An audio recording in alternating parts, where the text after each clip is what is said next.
Good morning, Digit fam. Adam Doud here, serving up another delicious pile of tech goodness, and these food metaphors are starting to take a turn. Just as a reminder, Friday's episode will be a little on the late side as I'll be traveling that day, but rest assured, you'll get my dulcet tones before dinner time, just in time to spoil your dinner.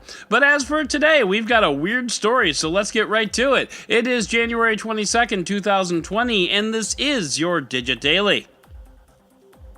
You'll probably remember about a year ago, Jeff Bezos published a blog post on Medium titled, "No Thank You, Mr. Pecker." Apparently, the owner of the National Enquirer had come into possession of some explicit texts and photos of Mr. Bezos involving an extramarital affair and threatened to publish them if Bezos and his investigator didn't back off and make public comments that the Enquirer, or rather its parent company AMI's, reporting wasn't politically motivated. So Bezos called them out in public and admitted that everything that they had was real and basically go screw yourself, National Enquirer. And you might be wondering, where am I going with all this? Well, at the time, Bezos launched an investigation to find out just what the heck was going on here. And today, we learned more about how AMI and the Enquirer got a hold of those photos and texts. And it comes from an interesting source. It seems back in 2018, Bezos got chummy with Mohammed bin Salman, the Crown Prince of Saudi Arabia, also known as MBS, thanks to his publicist. They swapped digits and promised to call each other every night and be the very best of friends. Actually, I'm making that second part up. But anyway, on the 1st of May 2018, Bezos got a WhatsApp message from MBS containing a video file, and so we're clear, not one single outlet will say what the video file was of, except to say that they have no idea what the video file was of. So just stop your speculating right now, mister, and get your mind out of the gutter. Anyway, that message seems to have contained malware that basically caused a phone dump of Bezos' phone to points unknown. Well, unknown to all except MBS, apparently. We can only speculate at this point, but later that same year, the Enquirer published an article exposing Bezos' affair. Oh, and by the way, the Enquirer has a great relationship with President Trump and with Saudi Arabia and with the Crown Prince in particular. Now, all parties involved have denied being a part of the hack, and that's where the information came from. Bezos security expert Gavin de Becker published an editorial on the Daily Beast claiming that his investigation into the Enquirer's acquisition of Bezos' data discovered that Saudi Arabia had been responsible for the breach and that the information made its way over to the Enquirer from there. So that's fun. And once again, everyone is claiming that they didn't do nothing because of course they didn't.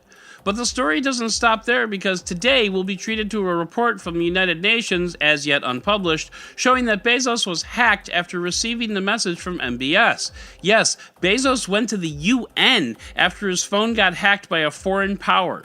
The Washington Post reports, quote, "The report is expected to detail a forensic investigation into long-standing allegations by Bezos, the world's richest man, that the Saudi regime launched a cyber attack on him as part of a complex series of conflicts among Bezos, the Saudis, President Trump, and the National Enquirer tabloid." So this is a big bowl of yikes salad. Who knew that someday emails from Nigerian princes would be considered less dangerous than a WhatsApp message from a Saudi Arabian prince? Now, if you'll excuse me, I just got a telegram message from the Vice President of Zimbabwe, so I gotta go see what all that's about. And while I do that, let's head into the Roundup! Google debuted 3 new experimental apps, 2 of which are interesting and 1 of which is just plain weird. And of course, we're going to talk about the weird one. These apps are designed to help you tone down your phone usage. The weird one is called Envelope, and it uses a launcher that is just a dialer in order to limit your phone's functionality to just making and receiving phone calls. It also requires you, stay with me here, to print out a special envelope for you to actually seal your phone inside, so all you can do is make and receive phone calls. It's a little on the extreme side and probably not something anyone is ever going to do, except so that they can write an article titled, "I used Envelope for a week and I feel like a better person now." There are 2 other apps that are less extreme, but which help you visualize how often you unlock your phone and how long you're on it in general. But Envelope was by far the weirdest, so it gets our spotlight. Apple may be planning to produce podcasts to help promote and discuss its shows in a sort of multi-platform cinematic universe kind of way. Apple asked podcast producers to pitch ideas for shows that would work alongside its Apple TV Plus offerings in a sort of Walking Dead, Talking Dead kind of way. No plans are finalized as of yet, but it would be interesting to see something like this work out because anything that brings more ears to podcasts is a win in my book. Sonos announced that a number of its legacy products dating back to somewhere between 2011 and 2015 will no longer receive software updates.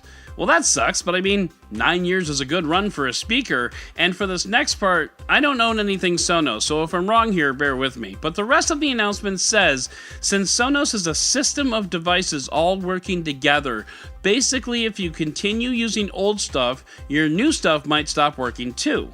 Wait, what?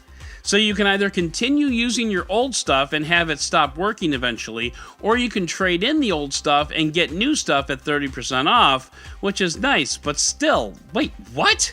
It seems that continuing to use the older speakers might disrupt your ability to use newer hardware, which is still supported, which seems weird. Imagine if you were buying household appliances, a refrigerator, a washing machine, a dryer, a dishwasher, a stove, and you bought all Samsung stuff because you want to use that Bixby home speaker that Samsung will release someday, maybe, and they all talk together. But then you get an email from Samsung saying that 6-year-old refrigerator is too old to get software updates, so replace it or everything will stop talking to each other. That's kind of like what's going on here. And it sucks. Bad Sonos, no cookie. And finally, The Verge got to take a tour of GM's latest autonomous vehicle, the Origin. The Origin is a car that has no pedals, steering wheel, or controls of any sort. It is designed to be 100% autonomous 100% of the time.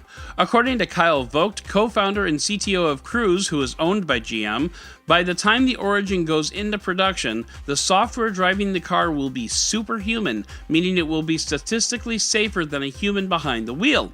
And Vogt went further to say that they won't put a single person on the road in an Origin until that's the case. That's a bold claim, certainly more bold than, Tesla can drive itself and you probably won't die. So we'll see how long it takes for Origin to live up to that claim.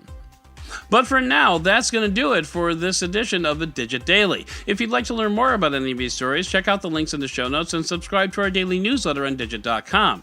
And if you like what you heard, subscribe, leave a review, or a glowing Twitter thread, as the case may be. And don't forget to tell your friends about digitdailypod.com. Once again, I'm Doud, Dead Technology on Twitter, and we'll talk again tomorrow.